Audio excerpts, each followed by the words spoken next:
কার কাছে প্রাণ খুলে বলা যায়, হওয়া যায় অতি আশ্বস্ত, তার নাম আহমদ বড় বিশ্বস্ত।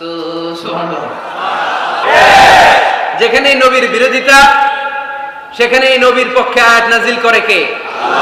নবীর ছেলে ছিল কয়টা? আঙ্গুল তোলার পরে বোঝা যাচ্ছে না?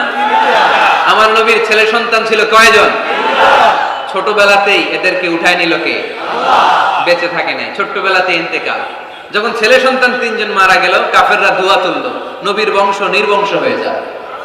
মুহাম্মদ তুমি লেজ কাটা, তোমার নাম নেয়ার মতো কেউ থাকবে না। নাউযুবিল্লাহ। মুহাম্মদ তুমি নির্বংশ, তোমার নামটা মুখে তোলার মতো কেউ নাই। 3 ছেলেই তো চলে গেল। মুহাম্মদ তুমি হলো আত্মা। নাউযুবিল্লাহ।